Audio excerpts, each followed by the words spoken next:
And hello everyone, and welcome into another episode of Matt's Sports Talk. And in this video, we are going to be recapping all of the men's Crossroads League quarterfinal games that happened last night and previewing the upcoming semifinal matches, or matchups, that will be starting on Friday night, or this coming Friday night, I should say, 2 days from now. And I'll record a video tomorrow recapping all of the women's quarterfinal games that are happening tonight and previewing the semifinal matches that will be happening, or matchups that will be happening Saturday afternoon. So, just excuse me for 1 second while I turn on my bedroom light to try and improve the lighting a little bit in here, since I know it's cloudy outside and we're supposed to get some rain here today, so I apologize at least for the low light, or low lighting, at least starting off the video. So now that we are good to go, without further ado, let's dive into our first matchup. And our first matchup last night takes us to Winona Lake, Indiana, where number 1 seeded Grace faced off against number 8 seed MVNU. And this was a very close game with 7 minutes to go. MVNU had a 2-point lead, and Grace, or a 3-point lead, I should say, and then Grace went on a 24-2 run to end the game, and that was the difference there. The Lancers victorious in this game by a final score of 83-64, and MVNU didn't shoot too terribly bad. I mean, you would have liked to have seen the shooting numbers be a little bit better, but MVNU 37% from the field, 25 from 3. They got to the free throw line 16 times, converted 11 of those for 68%. Meanwhile, for the home team, the number 1 seeded Lancers shot 50% from the field, so way better there. Better from 3 at 38%, and albeit by only 3 percentage points, worse at the free throw line. The Lancers 13 out of 20 attempts for 65%, MVNU 11 out of 16 for 68%. So looking at all of the key stats for MVNU, Milton Gage had a good game. 4 of 8 shooting, 3 of 3 from beyond the arc. He had 2 rebounds and 2 assists. Peyton Heiss, 3 of 3 at the free throw line with 6 rebounds, 3 assists, and 1 steal. Trent Koning had a really, really good game for MVNU. 22 points, 8 of 18 shooting, 6 of 6 at the free throw line. He had 1 steal and 6 rebounds. Bailey Conrad, 2 of 6 from the free throw line, so he struggled pretty much all around, but he was 1 of 2 from beyond the arc. 3 rebounds, 2 assists, 1 steal, and 1 block. And Carter Jones, 4 of 9 shooting, with 8 rebounds, 1 assist, and 1 block. Off the bench, Isaiah Brown, 4 of 7 shooting, with 3 rebounds and 2 blocks. And Devin Dreyer had 5 rebounds, 1 assist, and 1 steal. Looking at the stats for the Lancers, Ian Roush, 6 of 11 shooting, 2 of 2 of that was from beyond the arc, 6 rebounds, 3 assists, 2 blocks.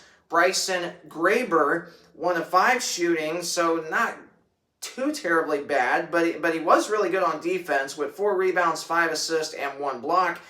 Ian Scott had a phenomenal game for the Lancers, 10 of 13 shooting, 8 rebounds, 5 assists, 3 steals, 2 blocks.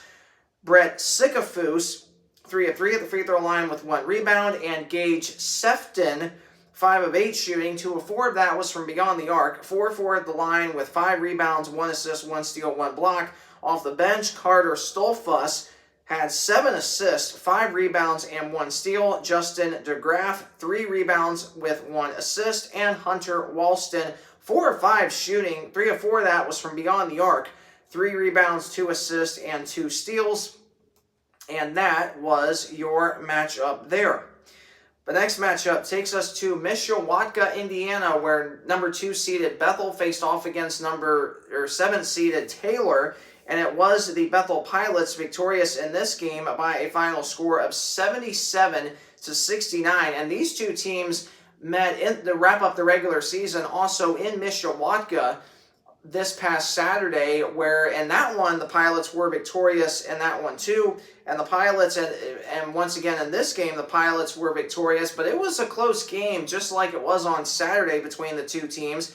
The Taylor Trojans end their season 14-15 overall, 7-11 in the conference, and for the Trojans this is their winningest winningest season that they have had since 2019/2020 under former head coach Josh Andrews.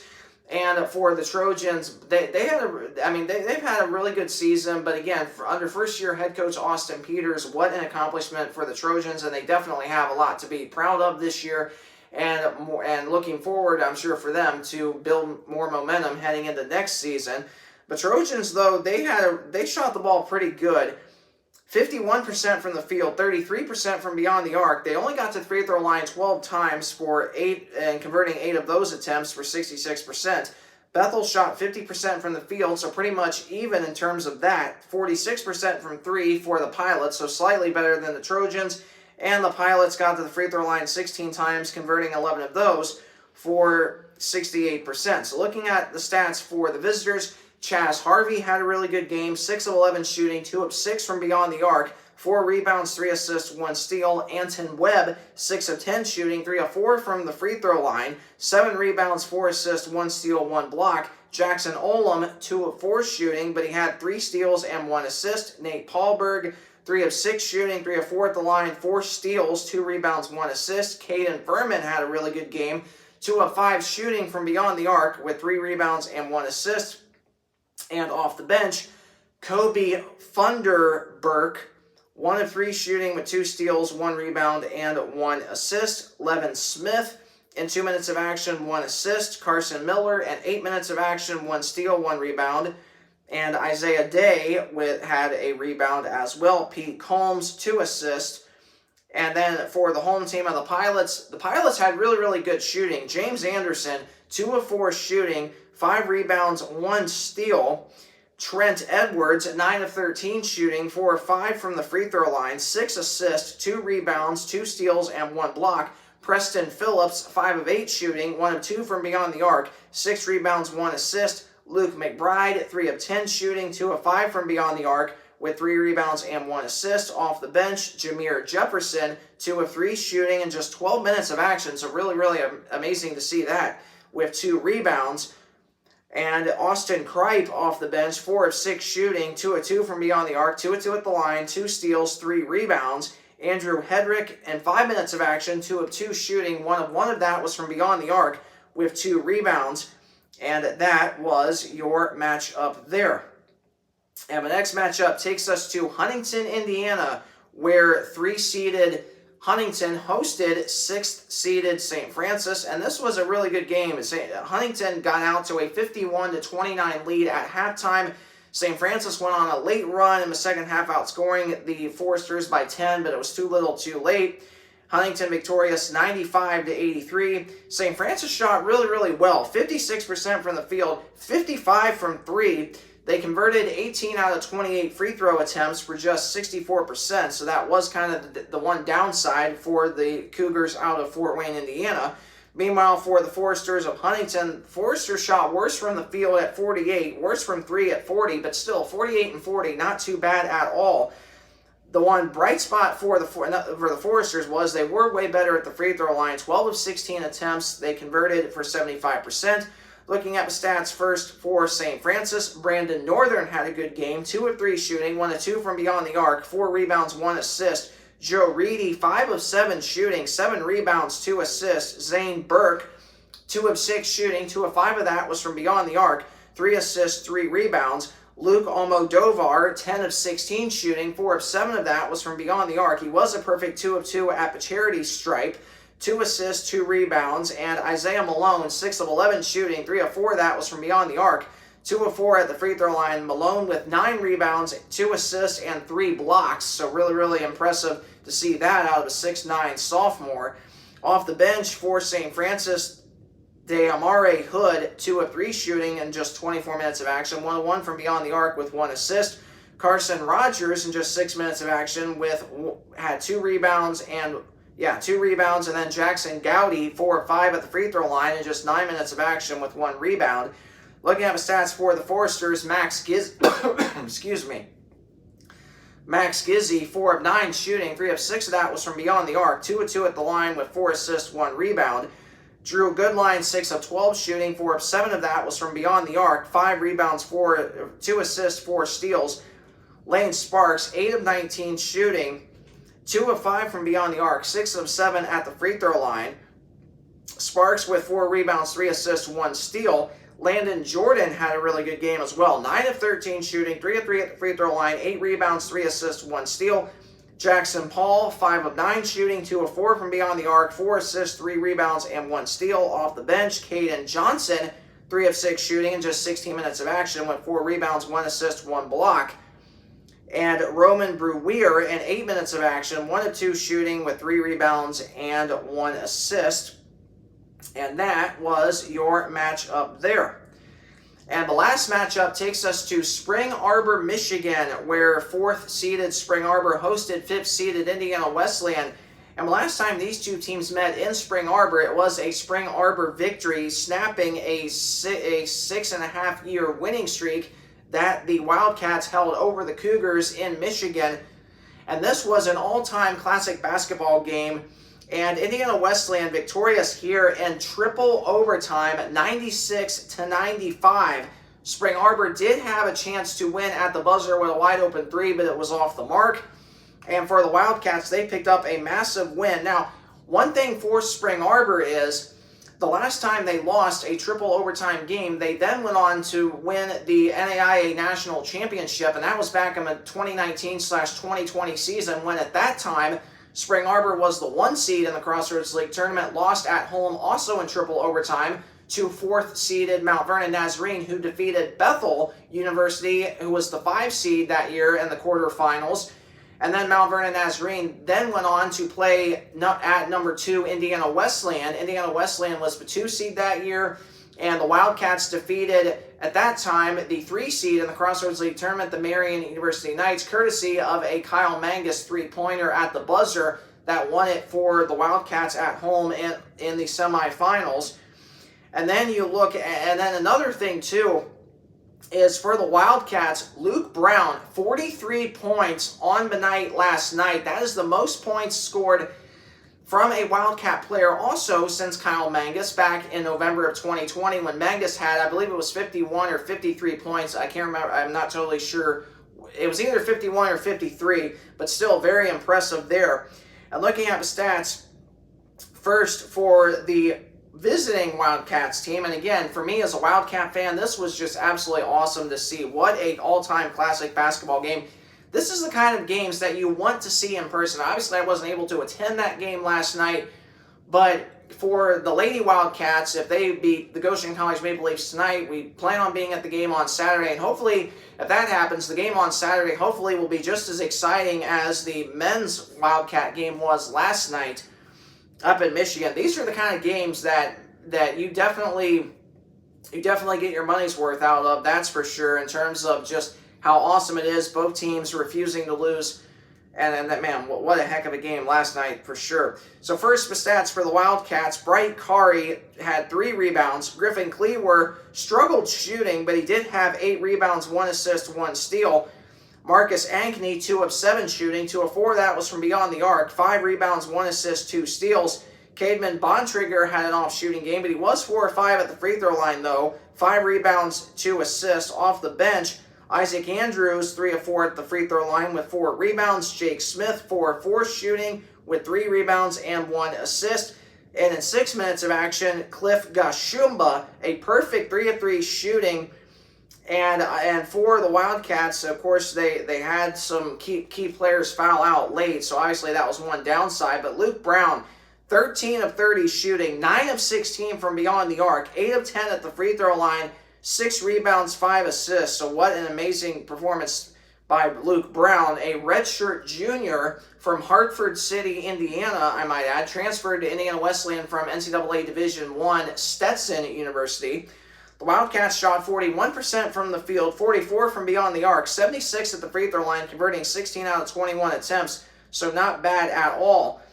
For the home team of Spring Arbor, Travis Grayson, 9 of 17 shooting, 9 of 12 at the free throw line, 5 rebounds, 4 assists, 2 steals. And then Kevin Robertson had a really good game, 7 of 11 shooting, 2 of 3 from beyond the arc, 4 of 4 at the free throw line with 6 rebounds, 2 assists, 2 steals, 2 blocks. Dante Favor had another really good game for the Cougars, 5 of 10 shooting, 1 of 4 from beyond the arc, 8 rebounds, 3 assists, and 3 blocks. And how about this from Gabe Newhoff? 7 of 14 shooting, a perfect 16 of 16 from the free throw line with 10 rebounds, 1 assist, and 1 steal. Boy, what an amazing, amazing game from that young man. That is for sure. Off the bench, David Cundiff, 2 rebounds, 2 assists, 1 steal. Aiden Zank, 3 rebounds. And for Spring Arbor, they shot 46% from the field, so slightly better than IWU's 41. The Cougars way worse from 3 at just 22% compared to 44 for the Wildcats. And the one bright spot for the Cougars, they were way better at the free throw line, converting 30 out of 33 attempts for 90%. And the Wildcats, 16 out of 21 at the line for 76%. And those were all of your recaps for the games last night. Previewing the upcoming matches in the semifinals that are coming your way Friday night at 7 p.m. 3-seed Huntington at 2-seed Bethel and 5-seed Indiana Wesleyan at 1-seed Grace. And those will be your matchups there. The winners will be moving on to the Crossroads League Championship game, which will be taking place next Monday night, March 3rd at 7 p.m. And that is all of your recaps. And then I'll be recording a video recapping the women's quarterfinal action tomorrow, so make sure that you stay tuned for that, and then previewing those upcoming semifinal matchups, which will be taking place on Saturday, March 1st. Now, I'll be recording a video probably next Monday recapping all of the semifinal rounds from the men and the women, and then previewing the upcoming championship matches as well. So you definitely want to stay tuned for that. It should be a lot of fun. That is for sure. And again, just to end this video as a reminder, I'll be utilizing my Spotify podcast website for once the season is over. Once we get toward the very end of March, I'll be recapping all of the games from the NAIA National Tournament on the men's and the women's side. I'll be recapping those on my Spotify podcast website, and then talking about all of the leaders this year from all the teams, whether it was points per game, rebounds per game, and giving you a little bit of a breakdown of that in terms of the top 25 players in those few categories. So that's obviously going to be very, very exciting. I hope that you definitely will tune in for that, and that will be coming your way at the very end of March. And then my last videos here on YouTube will be, of course, recapping, after recapping the championship matchups next week. And then I plan on recording a video next Friday talking about the Crossroads League teams that made the national tournament, what seed they are, where they are going to be going. So that is going to be my final, at that point, next Friday will be on March 7th. Yes, next Friday, March 7th. That'll be my final YouTube episode of Matt Sports Talk, just talking, previewing the national tournament championship.